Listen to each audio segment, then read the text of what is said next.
Hello दोस्तों, मैं राकेश चौधरी, आपका मैथमेटिक्स टीचर। बात कर रहे थे, जैसा कि आपको पता है, त्रिभुज ट्राइंगल्स के बारे में। तो त्रिभुज के लिए हमने इसकी थ्योरम्स, इसकी फॉर्मेट, इसकी टाइप, इसके जितने भी प्रकार हैं और जो भी इसमें लॉजिक कंसेप्ट लगते हैं वो सारे हमने देख लिए। आज हम बात करेंगे बचा हुआ जो इसके बारे में सर्वांगसम त्रिभुज है, कॉन्ग्रुएंट ट्राइंगल्स है, उनके बारे में, और फिर हम स्टार्ट करेंगे इसके क्वेश्चन। तो देखिएगा, हम बात करते हैं आज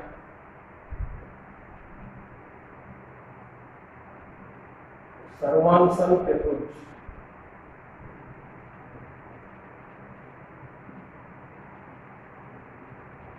इनको कॉन्ग्रुएंट ट्रायंगल्स कहते हैं। जैसा कि मैंने आपको बताया था पिछली वीडियो में भी कि सर्वांगसम का मतलब क्या होता है। दो आकृतियां सर्वांगसम होती है उस समय जब दोनों एक दूसरे की बिल्कुल फोटोकॉपी। इसका मतलब दोनों का आकार तथा दोनों की आकृति, मतलब दोनों की साइज और दोनों की शेप क्या हो, एक समान। तो वह क्या होती है, सर्वांगसम आकृतियां होंगी। तो सर्वांगसम त्रिभुज क्या होंगे, ये त्रिभुज है आपके पास पहला ए बी सी, ये त्रिभुज है आपका दूसरा पी क्यू और। तो जैसा कि आपको पता है, समरूप त्रिभुज सिमिलर ट्रायंगल्स में जो संगत भुजाएं करस्पॉन्डिंग साइड्स थी उनका अनुपात बराबर था, और जो संगत कोण थे, करस्पॉन्डिंग एंगल्स थे, उनकी वैल्यू बराबर थी। लेकिन यहाँ पर करस्पॉन्डिंग एंगल्स मतलब संगत कोण बराबर होंगे, वैल्यू बराबर होंगी, जैसा कि समरूप में भी था, लेकिन वहां पर अनुपात बराबर था भुजाओं का, या भुजाएं भी बराबर ही होंगी। तो इसका मतलब जिस प्रकार से ए बी सी है उसी प्रकार से पी क्यू आर है। यदि ए बी सी के ऊपर पी क्यू आर को बढ़ा दिया जाए तो यह ए बी सी को पूरा ओवरलैप कर लेगा, मतलब ढक लेगा, क्योंकि ये दोनों एक दूसरे के बिल्कुल एक समान, आकार भी समान है और आकृति भी समान है, मतलब साइज भी सिमिलर है और शेप भी इनकी सिमिलर है। उन्हें हम कहते हैं सर्वांगसम त्रिभुज। और सर्वांगसम त्रिभुजों को प्रदर्शित किया जाता है, रिप्रेजेंट किया जाता है इस तरीके से। त्रिभुज ए बी सी सर्वांगसम है किसके, त्रिभुज पी क्यू आर। तो आप देख सकते हो त्रिभुज ए बी सी सर्वांगसम है किसके, त्रिभुज पी क्यू आर। ठीक है, चलिए अब जो सर्वांगसमता का नियम है, कॉन्ग्रुएंसी रूल्स है, वो किस प्रकार से होता है देखिएगा। ये किस तरह से सर्वांगसम होते हैं उनके बारे में बात करते हैं।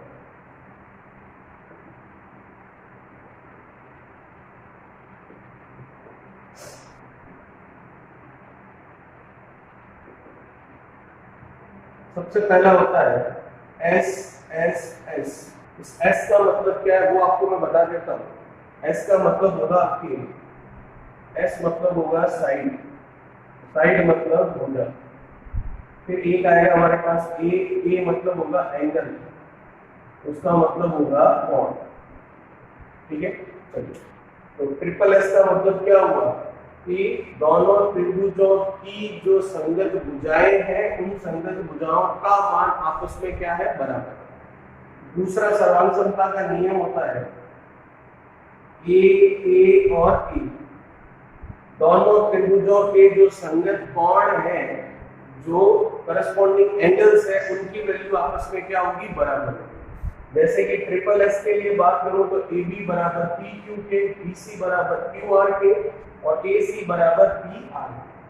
वैसे ट्रिपल ए की बात करूं तो एंगल ए बराबर एंगल पी, एंगल बी बराबर एंगल क्यू, एंगल सी बराबर एंगल आर। फिर तीसरी सर्वांगसमता का नियम है आपके पास S A S. S A S का मतलब क्या हुआ, दो साइड लेनी है, दो भुजा लेनी है और उनके बीच का एंगल जो है वो लेना है। कौन सी दो साइड, कौन सी दो भुजा, कोई भी दो साइड, कोई भी दो भुजा ले लीजिए और एंगल उन दोनों भुजाओं के बीच का ही हमें लेना है। फॉर एग्जांपल हमने ए बी और बी सी लिया तो एंगल बी ही काम आएगा। फॉर एग्जांपल हमने ए सी और सी बी लिया तो एंगल सी ही काम आएगा। फॉर एग्जांपल बी ए और ए सी लिया तो एंगल ए ही काम आएगा। तो इसकी भुजा ले ली हमने बी ए, तो इसकी भुजा होगी क्यू पी, और इसकी भुजा ले ली ए सी, तो इसकी भुजा होगी पी आर। तो इसका एंगल ए हुआ और इसका एंगल पी हुआ, जो कि वैल्यू में आपस में तीनों ही क्या है, बराबर। फिर चौथा नियम आता है हमारे पास ASA। ASA मतलब दो एंगल और उन दोनों एंगल दोनों कोणों के बीच की भुजा। ठीक है, कौन से दो एंगल, कोई से भी दो एंगल, कोई से भी दो कोण लिए जा सकते हैं, लेकिन साइड भुजा जो है उन दोनों कोणों के बीच की ही लेनी है। हमने कोण ले लिया A और B, तो फिर भुजा AB ही लेंगे। हमने कोण ले लिया B और C, तो फिर भुजा BC ही लेंगे। हमने कोण ले लिया C और A, तो फिर भुजा CA ही काम आएगी। तो फॉर एग्जांपल हमने यहाँ पर लिया एंगल B और एंगल C, जो कि एंगल P और एंगल R के बराबर है, तो भुजा कौन सी हो गई, BC, और इधर भी भुजा कौन सी हो गई, QR। ठीक है, जब दो एंगल बराबर है तो तीसरा एंगल भी बराबर ही होगा, और फिर एंगल तीनों बराबर हो गए तो इसका मतलब भुजाओं का मान भी बराबर हो जाएगा। किस नियम से, ASA के नियम से। और लास्ट आता है हमारा RHS। S का मतलब आपको पता है क्या, साइड मतलब भुजा। R का मतलब हम कहते हैं यहाँ पर राइट एंगल, मतलब समकोण। और H का मतलब होता है आपके हाइपोटेन्यूस, मतलब कर्ण।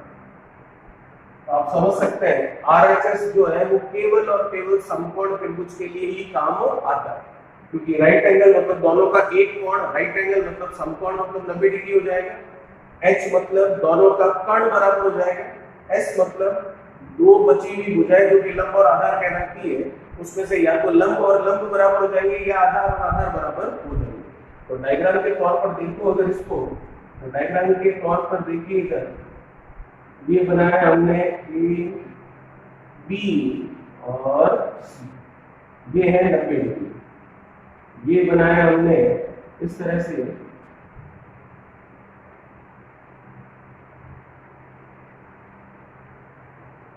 P, Q और R, और 90 डिग्री है आपके P पर। अब आप देख सकते हैं दोनों के 90 डिग्री मतलब एक कोण बराबर हो गया, दोनों के H मतलब कर्ण का मान बराबर हो गया, दोनों के S मतलब संगत भुजा कोई सी भी, चाहे आप AB ले लो तो इधर RP काम आएगी, और इधर BC लोगे तो इधर PQ काम आएगा। तो इसका मतलब एक साइड चाहे आपने लंब परपेंडिकुलर लिया या फिर आपने आधार मतलब बेस लिया, तो RHS केवल काम आता है राइट एंगल ट्रायंगल समकोण त्रिभुज में, और बाकी सब जगह ये चार जो आपकी सर्वांगसमता का नियम है, कॉन्वेंसी रूल्स है, वो काम में आते हैं। क्वेश्चन पूछा जा रहा है दो त्रिभुज सर्वांगसम है किस नियम से, तो हमें बताना होता है triple S, triple A, SAS या ASA या फिर RHS। RHS केवल राइट एंगल 90 डिग्री के लिए ही काम में आता है। तो ये था हमारा लास्ट थ्योरेटिकल पार्ट त्रिभुज ट्रायंगल का। पिछले दो वीडियोस में आपको बताया, और बचा हुआ जो क्वेश्चन जो भाग रह गया वो है आपके सामने। इसे समझिए, देखिए, फिर हम स्टार्ट करते हैं त्रिभुज ट्रायंगल के क्वेश्चंस।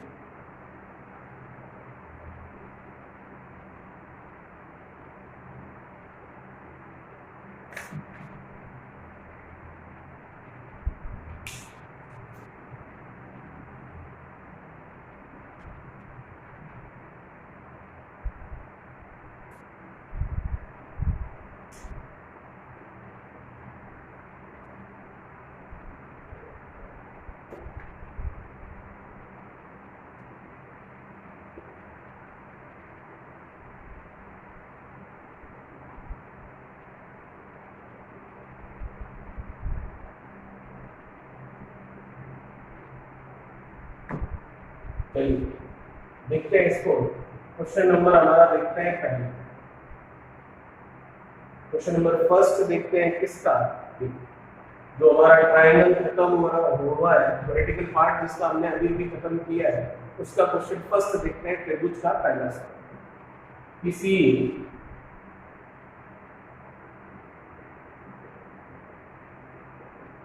समद्विबाहु त्रिभुज में, समद्विबाहु त्रिभुज मतलब आइसोसेलेस ट्रायंगल जिसे हम कहते हैं, जिसकी दो भुजाएं आपस में एक समान होती है तथा उन दोनों समान भुजाओं द्वारा असमान भुजा पर बनने वाले कोण भी आपस में क्या होते हैं, एक समान होते हैं। इसी समद्विबाहु त्रिभुज में आपको कह रहा है असमान कोण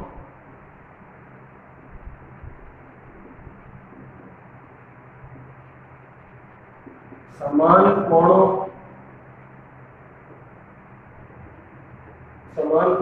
के योगफल का दुगुना है।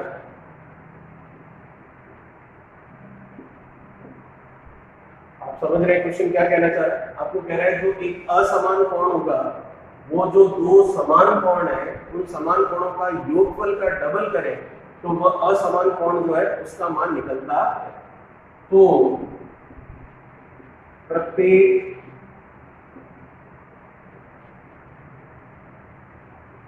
समान कोण का मान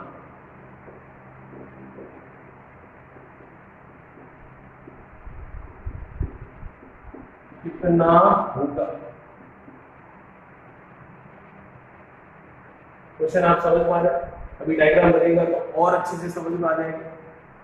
समद्विबाहु त्रिभुज कह रहा है तो सबसे पहले जो बोल रहा है समद्विबाहु त्रिभुज उसको बना दे। नाम दे दिया त्रिभुज ए बी और त्रिभुज एबीसी त्रिभुज हो गया। अब आपको कह रहा है समद्विबाहु त्रिभुज, तो समद्विबाहु त्रिभुज की प्रॉपर्टी, उसका गुण आपको पता है कि दो भुजाएं एक समान होती है। तो हमने मान ली भुजा AB और AC आपस में क्या है, एक समान। क्यों है? क्योंकि त्रिभुज कौन सा आपका समद्विबाहु त्रिभुज। अब हमें ये भी पता है कि दो समान भुजाओं द्वारा असमान भुजा पर बनने वाले जो कोण होते हैं वह कोणों का मान भी आपस में बराबर होता है समद्विबाहु त्रिभुज। इसका मतलब ये आपका थीटा, तो ये भी कितना होगा? अब प्रश्न के अनुसार आपको कह रहा है कि जो असमान कोण है, असमान कोण समान कोणों के योगफल का दुगुना है। और असमान कोण कौन सा है? ए। तो इसका मतलब जो कोण ए है वो समान कोणों के योगफल का, समान कोण है बी और सी मतलब थीटा और थीटा, इनके योगफल का, ये कर लिया इनका योग। इनका दुगुना है तो योगफल का दुगुना, तो इसको 2 से गुणा करवा दिया। एंगल ए जो है वो आया आपके पास थीटा प्लस थीटा कितना 2 थीटा, 2 थीटा का 2 से गुणा किया तो कितना 4 थीटा। इसका मतलब एंगल ए आ चुका है 4 थीटा प्रश्न के अनुसार, और एंगल बी थीटा है, एंगल सी थीटा है, जो ये त्रिभुज समद्विबाहु त्रिभुज है उसके गुण के अनुसार। तो ए बी और सी तीनों कोणों का मान आ चुका है, और यह है एक त्रिभुज है जो तीनों कोणों का योगफल 180 डिग्री होता है। तो इसका मतलब पहला कोण ए, दूसरा कोण बी और तीसरा कोण सी, तीनों का योग मिलाकर हो गया कितना 180 डिग्री, क्योंकि त्रिभुज है तो तीनों का योगफल 180 ही होगा। 4 theta plus theta plus theta 6 theta, तो ये आया आपके पास 6 थीटा बराबर 180 डिग्री। जैसे मैं इसको कैंसिल कर सकता हूँ, ये आया 30 डिग्री। तो आपको क्या पूछा है? आपको यही पूछा है प्रत्येक समान कोण। तो प्रत्येक समान कोण कितना माना हमने? थीटा, उसी की वैल्यू पूछी और उसकी वैल्यू आ रही है 30 डिग्री। तो हमारा आंसर हो गया कितना 303। ठीक है, सिंपल था। जैसा क्वेश्चन ने कहा सबसे पहले तो उस तरह से हमने डायग्राम बनाया। तो प्रश्न ने हमको कहा कि समद्विबाहु त्रिभुज, तो ये बनाया हमने समद्विबाहु त्रिभुज, दो भुजाएं बराबर, तभी तो समद्विबाहु त्रिभुज होगा। और फिर दो समान भुजाओं द्वारा असमान भुजा पर बनने वाले कोण भी आपस में क्या होते हैं? बराबर। तो वो कोण बी और सी है जो कि दो समान भुजाओं द्वारा असमान भुजा पर बन रहे हैं, उन कोणों को भी हमने बराबर किया। तो बी और सी को बराबर किया तो माना थीटा, तो ये भी कितना थीटा। अब प्रश्न आगे कहता है असमान कोण समान कोणों के योगफल का दुगुना है। असमान कोण कौन सा है? ए, जो कि समान कोणों के योगफल का मतलब थीटा और थीटा योगफल 2 थीटा, उसका डबल कितना 4 थीटा। ए का मान आ गया 4 थीटा। ए बी सी तीनों कोण पता है, तीनों कोणों का योगफल 180 डिग्री होता है। तो यहाँ से थीटा का मान निकाला 30 और थीटा का हमारा क्या, जो समान कोण हम कह रहे थे, तो समान कोण 30 यही पूछा, तो आंसर आया 3030 डिग्री। चलिए इसे देखिए, फिर बात करते हैं अगले प्रश्न।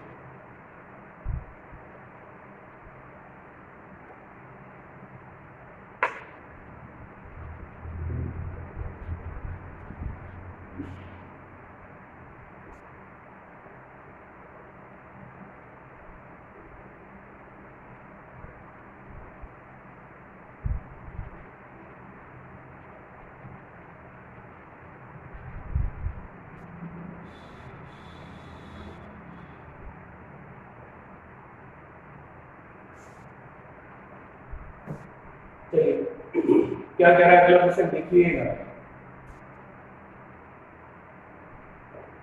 त्रिभुज ए बी सी में angle A plus angle B बराबर है 65 डिग्री तथा angle B plus angle C बराबर है 140 डिग्री।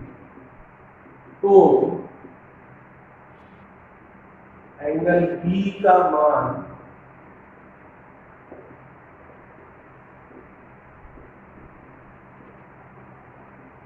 ज्ञात कीजिए। ए और बी का योगफल दे रखा है 65 डिग्री, बी और सी का योगफल दे रखा है 140 डिग्री। तो आपको पूछ रहा है बी का मान क्या होगा। त्रिभुज आपको बोल दिया ए बी सी। कैसे होगा, सिंपल है, देखिएगा इधर। त्रिभुज बनाया हमने इस तरह से, ए बी और सी, सही है। अब प्रश्न के अनुसार हमें कह रहा है ए बी 65 है और बी सी 140 है, तो बी की वैल्यू क्या है। तो हमें पता है ए बी सी तीनों मिलाकर कितने होते हैं 180। अब इसमें से आपको ए बी पता है, तो ये लीजिए ए बी पता है तो वैल्यू लिख लेते हैं। ए बी कितनी है 65, सी नहीं पता है एज इट इज लिख लिया, और ये कितना 180। तो यहाँ से सी निकल सकता है। 65 जो है 180 में से हम क्या कर देंगे कम, 180 में से 65 कम कर लिया, तो कितना बच जाएगा आपके पास 15। एंगल सी आया कितना 15 डिग्री 15 डिग्री। लेकिन हमें तो बी के बारे में पूछा है, अब निकल जाएगा बी का मान, क्योंकि बी और सी मिलाकर कितना 140। तो इसका मतलब प्रश्न के अनुसार बी और सी का मान जो कि मैंने निकाला है 15, ये किसके बराबर है 140। और हमें क्या चाहिए केवल बी, तो 15 किधर जाएगा उधर, 140 में से क्या कम कर देंगे 15, तो 140 में से 15 कम कर दिया तो हो गया 125 डिग्री। तो क्या पूछा था आपको, बी का मान तो क्या आया 125 डिग्री, और अगर पूछते सी का मान तो 15 डिग्री। यही अगर आपको ए का मान पूछते तो भी हम निकाल सकते थे, क्योंकि सी का मान आ गया आपके पास, तो सी का मान आ चुका है, बी का मान आ चुका है, तो ए का मान बचा हुआ भी निकल सकता है 180 में से इन दोनों को घटाने का।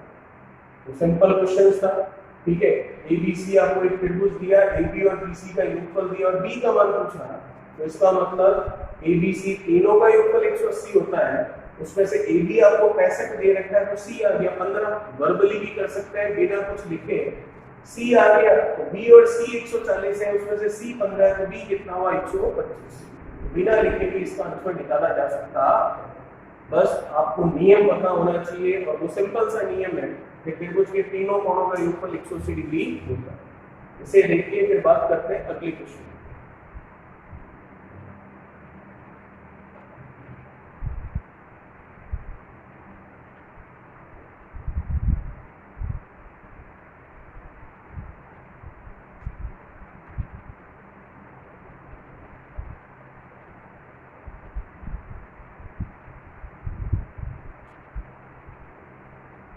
इन्हें देखिएगा, ये 180 में से 65 जाएगा तो 15 नहीं, ये एक्चुअली 115 होगा, ठीक है। फिर 115 होगा तो इसको भी 115 किया तो फिर ये 125 नहीं, आंसर 25 आएगा। थोड़ा सा बल लगाना रह गया, 65 में से 180 जाएगा ना, 15 नहीं 115 आएगा, फिर 140 में से 115 जाएगा तो 25 आएगा, ठीक है। तो फाइनली 125 नहीं 25 हमारा आंसर होगा। चलिए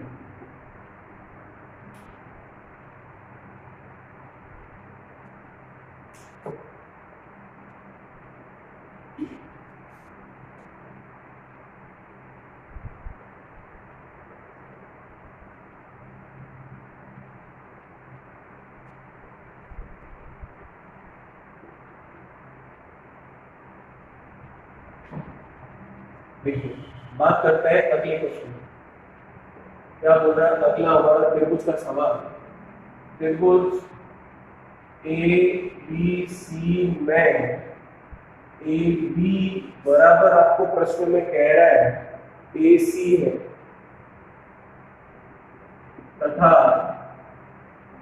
एंगल BAC जो है वो 40 डिग्री है। तो एंगल B का बाह्य कोण मतलब एक्सटर्नल एंगल का मान कितने डिग्री होगा?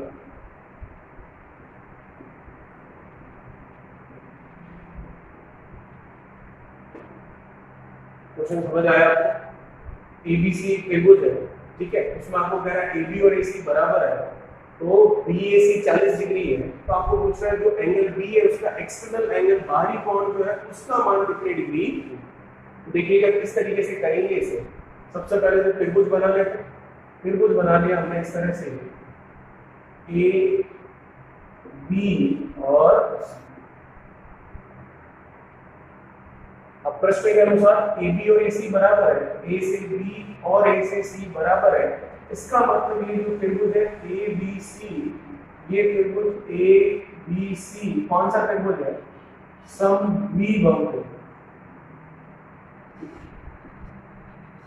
त्रिभुज ABC कौन सा त्रिभुज हुआ? आइसोसेलेस ट्रायंगल वाला समद्विबाहु त्रिभुज। और समद्विबाहु त्रिभुज का क्या गुण होता है? कि समद्विबाहु त्रिभुज का यह गुण होता है कि दो समान भुजाओं द्वारा असमान भुजा पर बनने वाले कोण भी आपस में क्या होते हैं? एक समान। तो इसका मतलब B और C आपस में बराबर, जिनको नाम हमने दे दिया थीटा।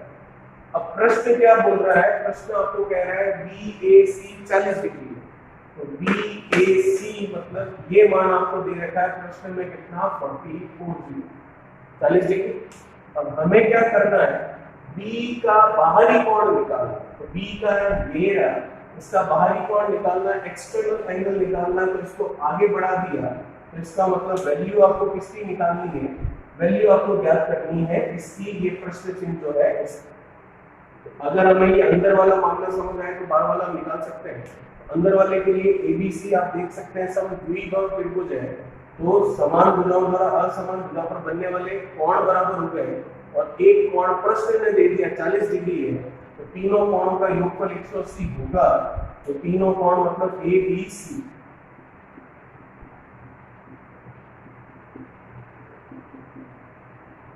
ये 40 प्रश्न ने दिया है, B और C थीटा थीटा हमें दिख रहा है समद्विबाहु त्रिभुज के अनुसार, तो उधर गया थीटा और थीटा, ये 2 थीटा, 180 में से 40 गया तो 160 रह गया। अब 180 में से 40 गया तो 140 रह गया, और ये थीटा का मान आ गया आपके पास कितना? 70। थीटा मतलब एंगल B और एंगल C कितने आ गए? 70 और 70, ठीक है। लेकिन हमें B नहीं, B का बाहरी कोण पूछा है। तो जैसा कि आपको पता है कि एक सीधी लाइन पर एक बिंदु पर एक ही तरफ बनने वाले कोणों का योगफल 180 डिग्री होता है, तो सीधी लाइन है आपकी ये AB वाली जो यहाँ आगे तक जा रही है, जिसको हमने पॉइंट बोल दिया है D, तो सीधी लाइन होगी AD, इस पर एक बिंदु हो गया B, तो इस लाइन पर इस बिंदु पर एक ही तरफ बनने वाले दो कोण हो गए, एक तो थीटा और ये जो एक प्रश्न चिन्ह है वो जो कि हमें ज्ञात करना है। इन दोनों का योगफल कितना होगा? 180 डिग्री। क्वेश्चन मार्क निकालना है, तो 180 में से थीटा कम करना, और थीटा का मान हमें पता है कितना, अभी हमने निकाला 70 डिग्री। 180 माइनस 70, तो प्रश्न चिन्ह का मान आ गया 110 डिग्री। तो जो बाहरी कोण पूछा था B का वो आया 110 डिग्री, और यही अगर C का बाहरी कोण पूछता तो भी कितना आता? 110 डिग्री। सही है ना? सिंपल था। किस तरीके से किया वापस देख लेते हैं। त्रिभुज ABC में AB और AC बराबर है, तो त्रिभुज बनाया ABC, तो इसमें AB और AC बराबर हुई मतलब दो भुजाएं बराबर हुई, मतलब समद्विबाहु त्रिभुज हुआ। और समद्विबाहु त्रिभुज के गुण के अनुसार इन समान भुजाओं द्वारा असमान भुजा BC पर बनने वाले कोण B और C भी बराबर हुए, जो कि थीटा और थीटा हमने मान लिया। अब त्रिभुज है ABC, तो योगफल 180 होगा।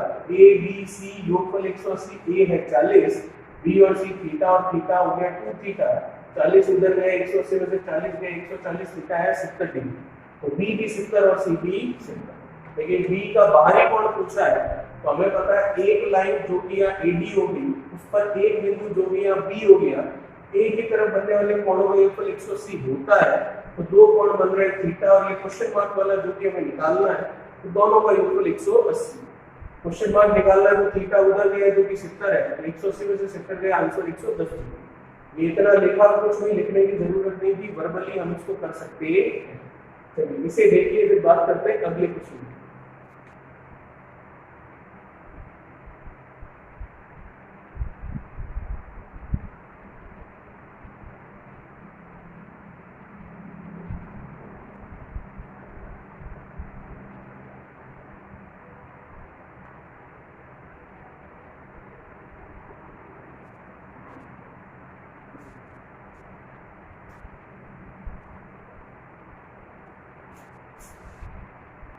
स्टॉप तो कर दिया।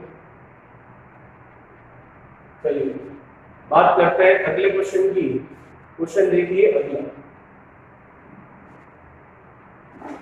अगला क्वेश्चन क्या कह रहा है, देखिए त्रिभुज ए बी सी में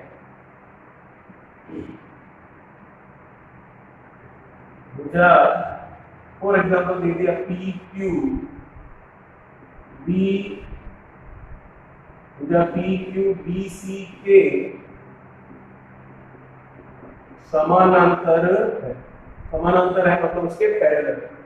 तो वैसे ये बोला त्रिभुज एबीसी में भुजा पी क्यू बी सी के समानांतर है, तो अगर इसका डायग्राम देखते हम रफली, तो डायग्राम इसका बनेगा इस तरह से। ये लिया ए, ये बी और ये सी। तो बीसी के समानांतर कहां पर है, कहीं पर भी हो सकती है, तो हमने बना लिया इसको यहाँ, और इसका नाम है पी क्यू प्रश्न के अनुसार। दोनों पैरेलल हो गए पी क्यू और बीसी, जो कि कहीं पर भी नहीं मिलेगी। चलिए आगे क्या जानकारी है क्वेश्चन में, देखिए आगे आपको जानकारी दे रहा है प्रश्न में, एपी आपको दे रखा है कितना, 4 सेंटीमीटर ए से पी। यदि एपी बराबर है 4 सेंटीमीटर, और आगे और आपको कह रहा है एपी के बाद में पीबी आपको दे रखा है 6 सेंटीमीटर, पीबी है आपका 6 सेंटीमीटर, और ए क्यू आपको कह रहा है कितना, 3 सेंटीमीटर है। तो पीबी 6 दे दिया, ए क्यू 3 दे दिया, क्यू सी का मान पूछा।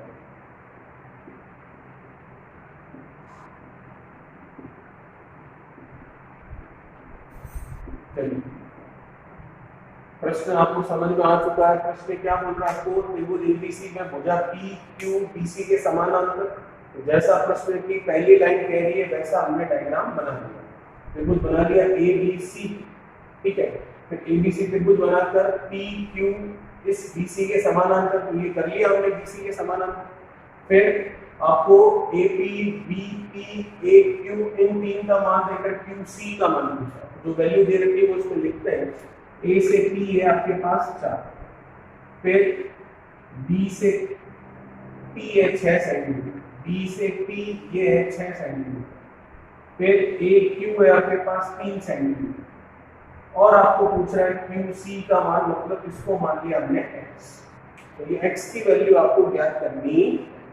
अब देखिएगा जैसा कि ये डायग्राम बनाया गया है और जैसा कि इस पे भुजाएं दी गई है और किसी एक भुजा का मान पूछा है, और देखने पर भी फोटो में पता चल रहा है कि ये दोनों त्रिभुज, कौन से दो त्रिभुज, ए बी सी और ए पी क्यू, दोनों ही त्रिभुज जो है वो समरूप त्रिभुज है, सिमिलर ट्रायंगल्स। और समरूप त्रिभुज क्या होते हैं, जिनका आकार मतलब जिनकी साइज अलग हो लेकिन आकृति मतलब शेप एक समान। तो अगर मैं इन दोनों को देखूं तो मैं कह सकता हूं यहाँ पर कि त्रिभुज ए बी सी समरूप है त्रिभुज ए पी क्यू। तो त्रिभुज हो गया ए बी सी और त्रिभुज हो गया ए पी क्यू। तो बड़ा वाला त्रिभुज इस छोटे वाले त्रिभुज के समरूप है, और समरूप है इसका मतलब आपको पता है कि इनकी शेप एक समान लेकिन साइज छोटी बड़ी होगी।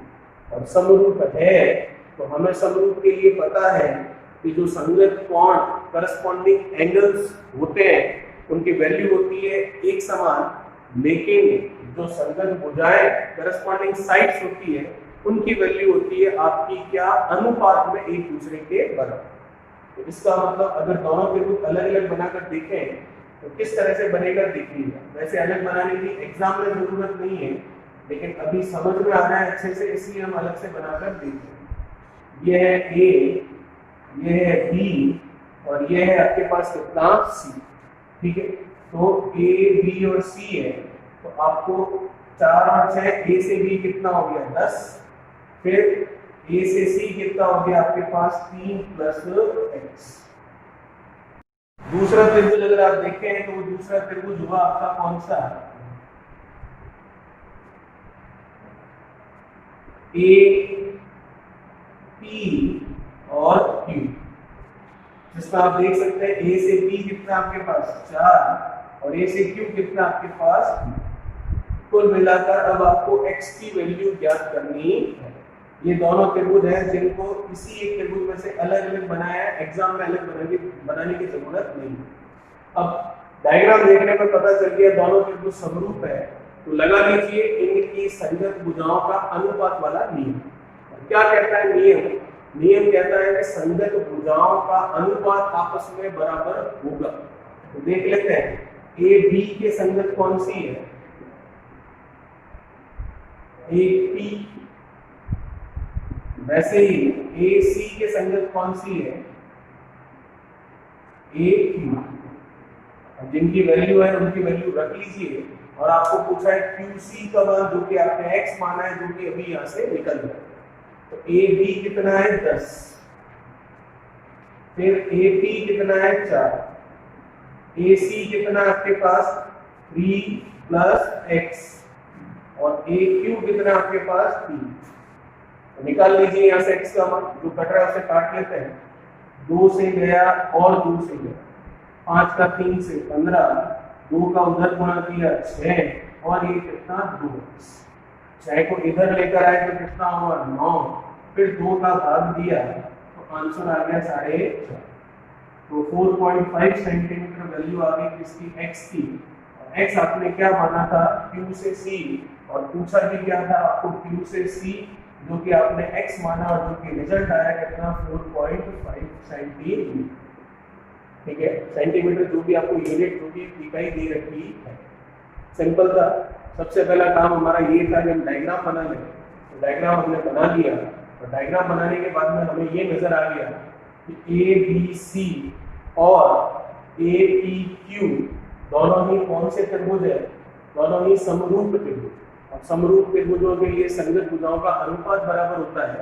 तो संगत भुजाएं ले ली हमने ए से बी और ए से पी तथा ए से सी और ए से क्यू, और ये हमें निकालना था, उसे x मान लिया, यहाँ पर रखा, कैलकुलेशन की और फाइनली आपके पास आंसर आया जो कि आया 4.5 सेंटीमीटर। चलिए इसे देखिए, फिर बात करते हैं अगले क्वेश्चन।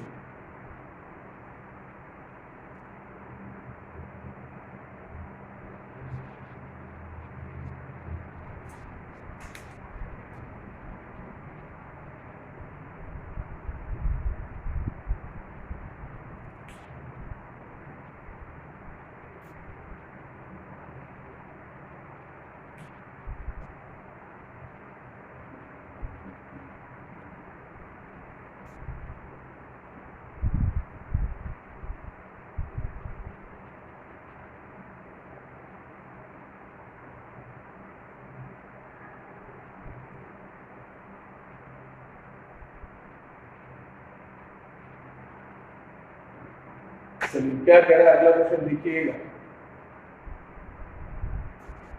क्वेश्चन कह रहा है आपको त्रिभुज ए बी सी समरूप है त्रिभुज डी ई एफ तथा इस बार क्वेश्चन ने खुद नहीं कह दिया है, दो त्रिभुज है ए बी सी और डी एफ दोनों ही आपस में समरूप है, मतलब सिमिलर ट्रायंगल्स। और समरूप त्रिभुज है इसका मतलब इनकी संगत भुजाएं करस्पॉन्डिंग साइड्स का रेशियो अनुपात क्या रहेगा, बराबर रहेगा। तो आगे क्या जानकारी है देखते हैं। आगे आपको कह रहा है यदि ए बी 5 है और डी ई 3 है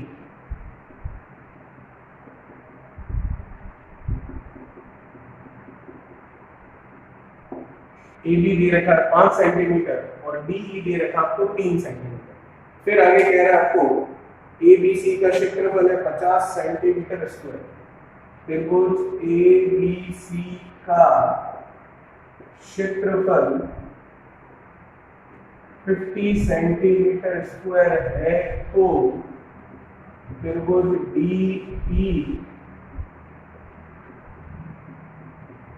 एफ का क्षेत्रफल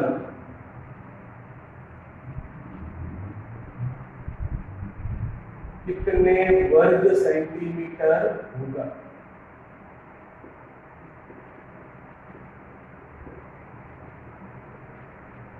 चलिए, क्वेश्चन आसान है। उस समय जब आपको समरूप होने के लिए दो त्रिभुजों के नियम बताओ।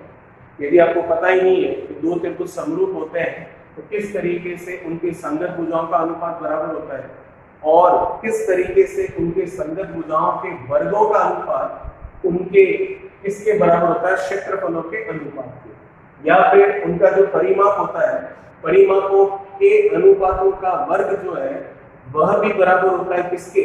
उनके क्षेत्रफलों के अनुपात। अगर ये चीजें नहीं पता है तो ये क्वेश्चन नहीं हो पाएगा। तो ये किस प्रकार से है वो मैंने आपको इसके पिछले वीडियो में एक्सप्लेन किया है। तो वहीं से हम जो एक्सप्लेन करके आए हैं उसको याद रखते हुए, उसको समझते हुए इस क्वेश्चन का आंसर करें। तो प्रश्न कह रहा है ए बी सी और डी ई एफ दोनों समरूप है। तो ये बनाया मैंने त्रिभुज ए बी सी और ये त्रिभुज डी ई एफ। प्रश्न के अनुसार दोनों ही समरूप है तो ये लीजिए समरूप। अब आपको कह रहा है ए बी 5 है तो ये लीजिए ए बी 5 और आपको कह रहा है डी ई 3 है तो ये ले लीजिए डी ई कितनी 3 है। और आपको कह रहा है इसका क्षेत्रफल, इसका एरिया जो है वो है 50 और इसका जो एरिया है वो प्रश्न चिन्ह मतलब हमें ज्ञात करना। तो जैसा कि आपको पता है समरूप के नियम अनुसार संगत भुजाओं के अनुपातों का अगर वर्ग किया जाए तो वह हमें अनुपात देता है उन दोनों त्रिभुजों के क्षेत्रफलों का अनुपात। तो इसका हमें संगत भुजाएं वैसे तो यहाँ पर BC और EF भी है, वैसे तो यहाँ पर AC और DF भी है, लेकिन हम केवल AB और DE को ही काम में लेंगे। ऐसा क्यों? क्योंकि ना तो BC पता है, ना EF पता है, ना AC पता है, ना DF पता है। हमें पता है AB और DE, तो संगत भुजा AB और DE भी संगत है।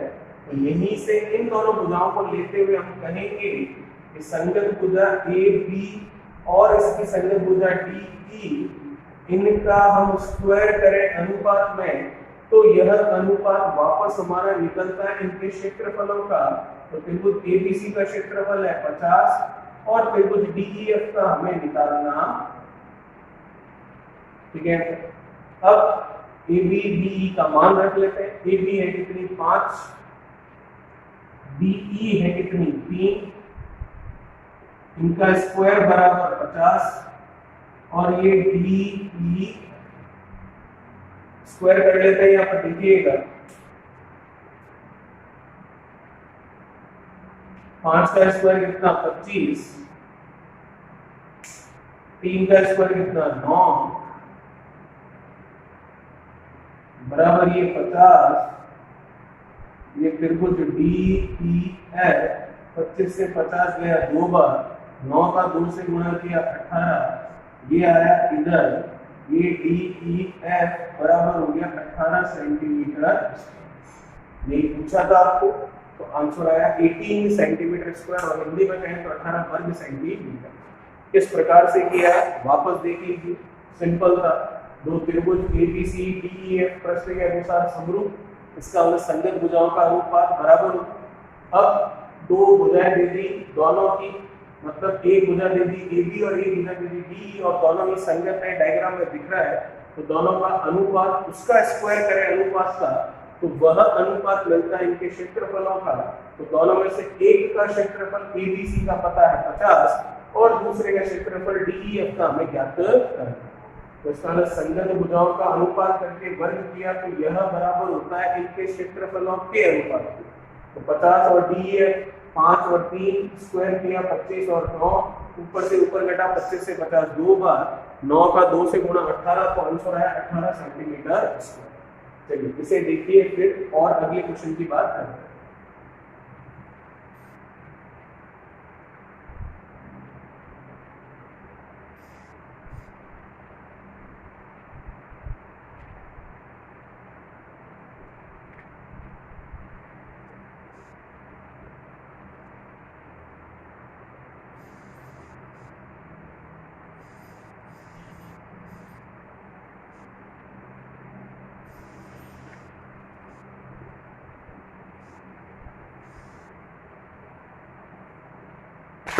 क्या कह रहा है अगला क्वेश्चन?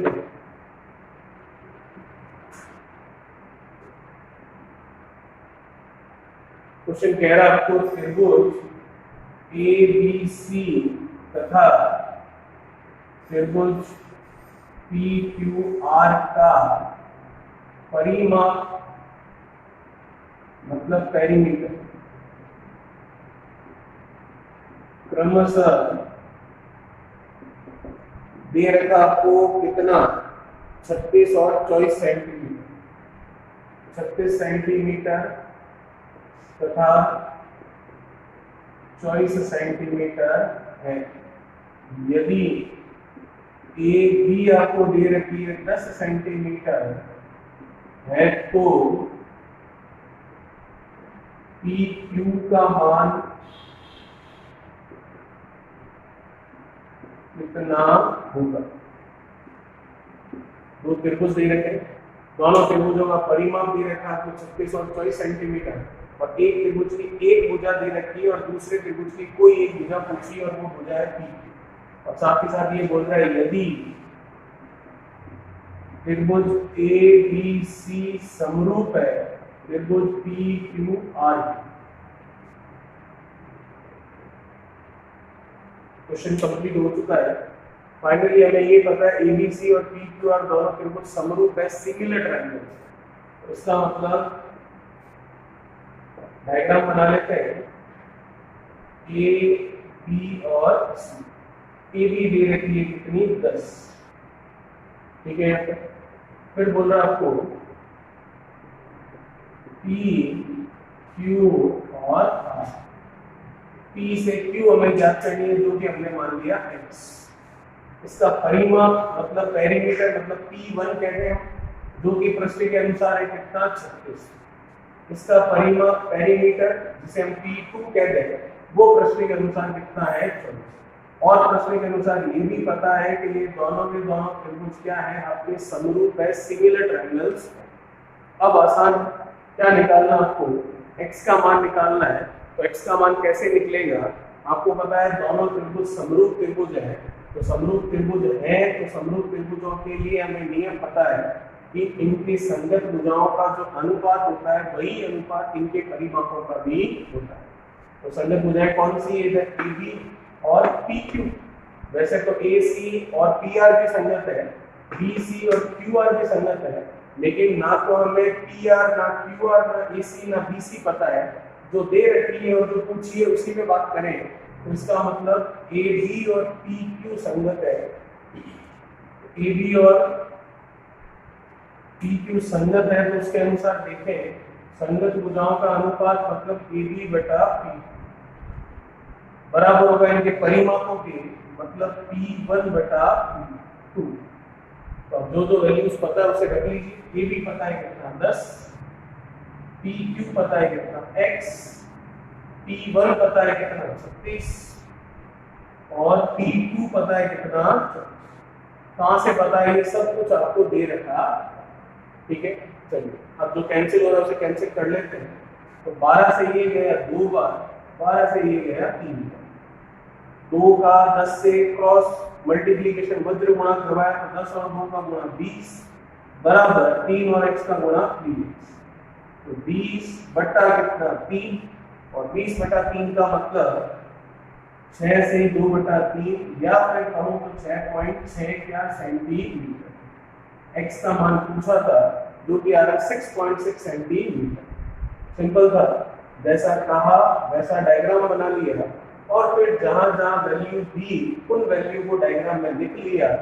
फिर कहा समरूप है तो समरूप का चिन्ह लगा लिया और उसके बाद में समरूप का नियम लगा लिया, जो कि ये कहता है कि संगत भुजाओं का अनुपात उनके परिमाप पेरीमीटर के अनुपात के बराबर होता है। तो 1 2 3 4 चीजें हैं रेशियो में, अनुपात में, उसमें से 1 2 और 3 चीजें हमें पता है, तो उन तीनों की वैल्यू रख ली और चौथा जो निकालना था उसका मान आया 6.6 सेंटीमीटर। चलिए इसे देखिए, फिर बात करते हैं अगले क्वेश्चन में।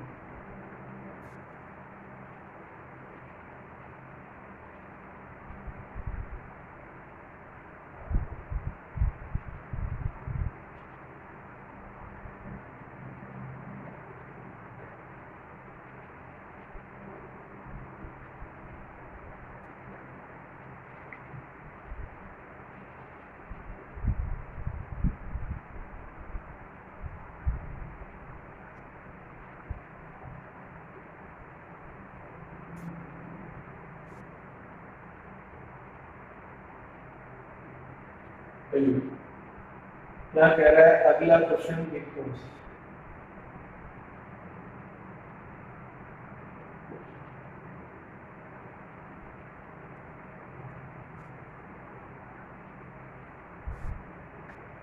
देखिएगा क्या है हमारा अगला क्वेश्चन। क्वेश्चन कह रहा है आपको त्रिभुज ABC में BE समानांतर है BC के। ठीक है, हम कह सकते हैं त्रिभुज ABC में DE समानांतर है BC। अब आपको कुछ भुजाओं के मान दे रखे हैं और आगे आपको कह रहा है कि AD/DB है 3/5। यदि AD/DB जो है वो कह रहा है 3/5 तथा और जानकारी दे रखी है आपको जो कि इस तरह से है। AC दे रखा है 5.6, AC है 5.6 सेंटीमीटर। तो AE का मान ज्ञात कीजिए।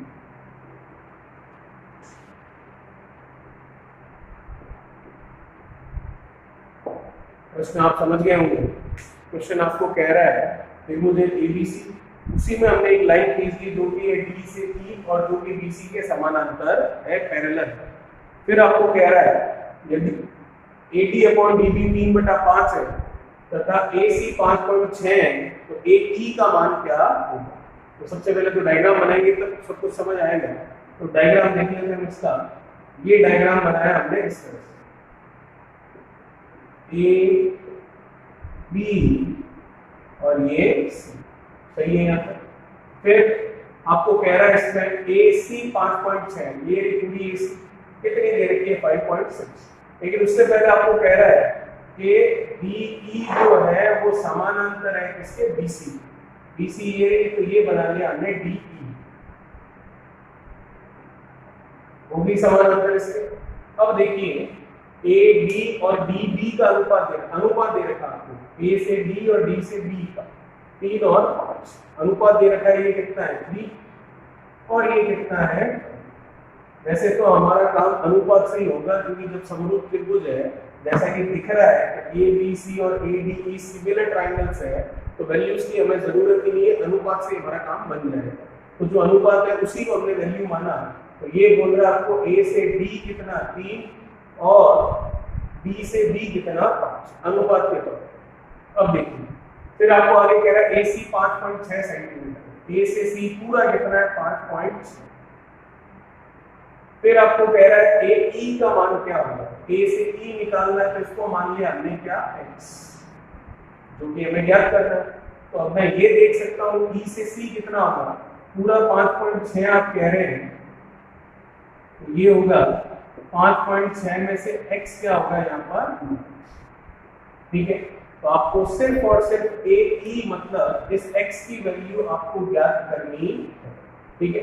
जैसा कि कहा कि AD और DB का अनुपात कितना 3 और 5। चलिए आपको निकालना है E से C 5.6 माइनस x मान, तो ये पूरा 5.6 है और ए से ई जो है वो हमें ज्ञात करना है, वो हमने एक्स मान लिया। कैसे होगा? आसान है, बस डायग्राम बनना चाहिए। तो डायग्राम बनने से आधा काम हमारा हो जाएगा। अब सिर्फ और सिर्फ आपको सिमिलर ट्रायंगल, समरूप जो त्रिभुज होते हैं उनके लिए जो संगत भुजाएं होती है उनका जो अनुपात आपस में बराबर होता है वह नियम लगाना है और इस एक्स का मान ज्ञात करना है। तो मैं कह सकता हूं डायग्राम देखते हुए कि त्रिभुज ए बी सी समरूप है त्रिभुज ए डी ई। ठीक है, अब देखिए, अब हमें पता है इसमें संगत भुजाएं कौन कौन सी है। ए बी के संगत ए डी है और ए सी के संगत ए ई है और डी ई के संगत बी सी है। अब डी ई और बी सी की यहाँ पर बिल्कुल बात नहीं करेंगे। क्यों नहीं करेंगे? क्योंकि डी ई और बी सी में से ना तो हमें कुछ पता है और ना ही इन दोनों में से कुछ पूछा है, तो इन दोनों की बात करनी ही नहीं। तो बात होगी दोनों साइड वाली जो भुजाएं हैं। तो मैं देख सकता हूँ ए बी सी और ए डी ई में, ए बी सी और ए डी ई समरूप है, डायग्राम से दिख रहा है। तो समरूप के नियम के अनुसार संगत भुजाओं का अनुपात बराबर करते हैं। तो ए बी सी में भुजा ली ए बी, वो संगत हुई किसके? A D. वैसे ही ए बी सी में भुजा ली ए सी, वो संगत हुई किसके? ए ई। ठीक है, तो बस इनकी वैल्यू पता, उनकी वैल्यू लिख लीजिए। अब हमें वैल्यू पता है ए बी और डी बी, लेकिन हम बात कर रहे हैं ए बी और ए डी की। तो ए बी और ए डी की बात कर रहे हैं। ए बी में कह सकता हूँ 5 और 3 कितना? 8। ए डी मुझे दिख रहा है कितना? 3। और ए से सी जो कि दिख रहा है 5.6 और ए ई जो कि मैंने कितना माना है? x। यहाँ से आपको x की वैल्यू निकालनी। कैसे निकलेगी देखिए।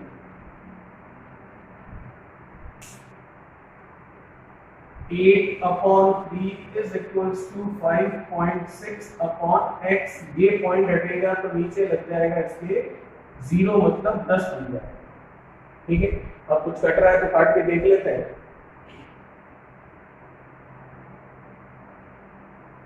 ये जाएगा कितनी बार? 56 है, 8 से हम इसको काट सकते हैं। कितनी बार जाएगा? 7 से 7 बार। ठीक है, अब और कुछ कट रहा है नहीं, तो ये 10 आएगा किधर? इधर। हमें निकालना x का मान। x को इधर ले आते हैं, x आया इधर, 3 गया उधर और 10 नीचे ही पड़ा। x का मान आ गया 2.1 सेंटीमीटर।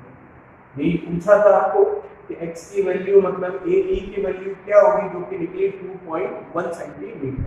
क्या है? सिंपल है। तब जब क्वेश्चन का आपको डायग्राम बनाना आ जाए और आपको वो समरूप की जो नियम है, जो शर्तें हैं, वो आपको पता है।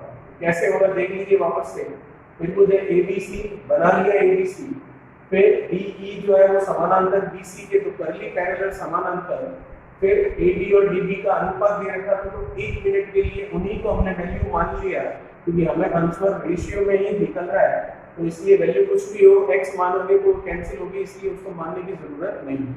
इसीलिए जो अनुपात है उन्हीं को वैल्यूज हमने ले लिया। फिर कह रहा है आपको ए सी 5.6 कर लिया, तो पूरा 5.6 है, जो निकालना है वो x है। तो ये बचा हुआ क्या होगा? 5.6 माइनस x। अब आपके त्रिभुज ए बी सी और त्रिभुज ए डी ई दोनों ही क्या है? समरूप त्रिभुज है। तो दोनों ही समरूप त्रिभुज है, तो दोनों ही त्रिभुज आपस में समरूप है, तो संगत भुजाओं का अनुपात आपस में बराबर होगा। तो भुजाओं का मान हमें अनुपात में दे भी रखा है और वो हमने लिखा, और x का मान निकालना था, ए ई का मान जो कि आया 2.1 सेंटीमीटर। चलिए इसे देखिए, फिर बात करते हैं अगले क्वेश्चन।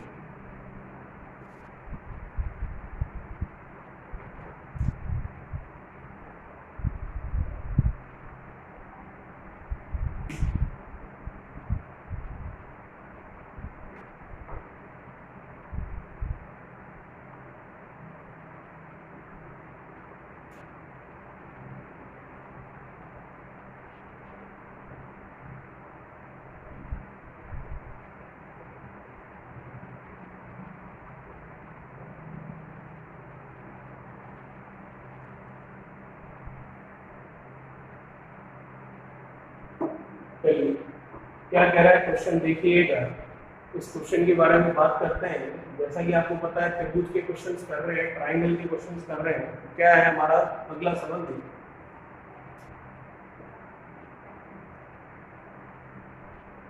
त्रिभुज ए बी सी तथा त्रिभुज डी ई एफ के क्षेत्रफल क्रमशः, क्षेत्रफल मतलब उनके एरिया आपको दे रखे हैं क्रमशः 25 सेंटीमीटर स्क्वायर तथा 36 सेंटीमीटर स्क्वायर है।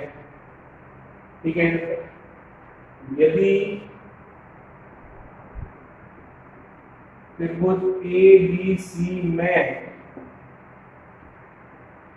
ए बी बराबर 3 सेंटीमीटर है तो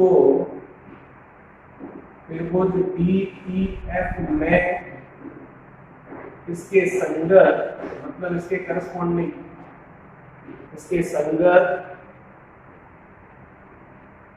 भुजा का मान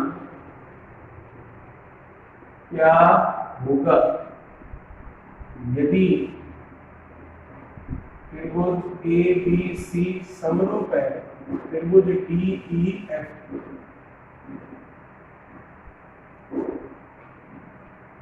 क्वेश्चन आपको समझ आया होगा। क्वेश्चन क्या कह रहा है आपको, सवाल कह रहा है आपको त्रिभुज ए बी सी और त्रिभुज डी ई एफ जिनके क्षेत्रफल हमें पता है और वो क्षेत्रफल है आपके पास 25 सेंटीमीटर स्क्वायर और 36 सेंटीमीटर स्क्वायर, ये दे रखा आपको।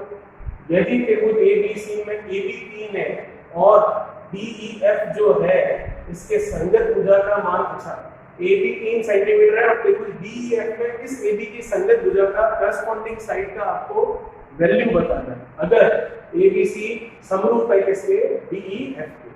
पहले तो डायग्राम बनाते हैं, तो देखिएगा डायग्राम कैसे बनेगा।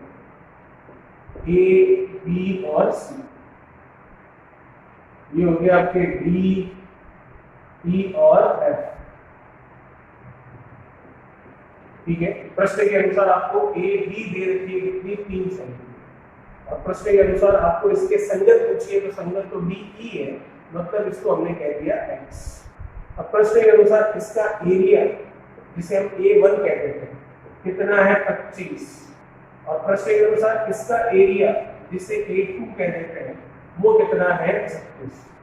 अब प्रश्न के अनुसार ये दोनों समरूप भी है तो ये लीजिए समरूप का चिन्ह भी लगा दिया, जो सिमिलर ट्रायंगल है उसका साइन लगा दिया। अब समरूपता के नियम से मतलब सिमिलर ट्रायंगल का जो नियम है, जो रूल है, जो कि आपको कहता है कि संगत भुजाओं के वर्गों का अनुपात इनके क्षेत्रफलों के अनुपात के बराबर होता है। तो इसका मतलब संगत भुजा ए बी, इधर इसकी संगत डी ई। वैसे तो ए सी और डी एफ की संगत है, बी सी और ई एफ की संगत है, लेकिन ना तो डी एफ पता है, ना ए सी पता है, ना बी सी पता है, ना ई एफ पता है, इसलिए हम ये नहीं लेंगे। तो संगत भुजाओं का अनुपात इनके वर्ग किए जाए तो ये कर दिया इनका वर्ग, जो कि बराबर होता है किसके, इनके क्षेत्रफलों के अनुपात में। तो क्षेत्रफल मतलब एरिया A1 और एरिया A2। AB की बात हुई है तो ABC का एरिया A1 और नीचे DE की बात हुई है तो DEF का एरिया A2। अब जो वैल्यूज आपको पता है वो यहाँ पुट करिए, रखिए और जो निकालना है x उसकी वैल्यू निकालना है। कैसे होगा देखिएगा, AB आपको पता है कितना 3, AB है आपके पास कितना 3, BE आपको निकालना है मतलब x आपको निकालना है बराबर A1 आपको पता है कितना 25 और A2 आपको पता है कितना। तो जो वैल्यू है 3 का स्क्वायर कर लीजिए कितना 9, ये x स्क्वायर ये 25 बटा में कितना। अब क्रॉस या तो फिर इसका स्क्वायर कीजिए या फिर यहीं से हम देखें तो इधर से वर्ग हटा देते हैं तो उधर वर्गमूल स्क्वायर रूट हो जाएगा, इसका मतलब ये 3/x, इधर स्क्वायर रूट हुआ तो ये 5 बटा कितना 6।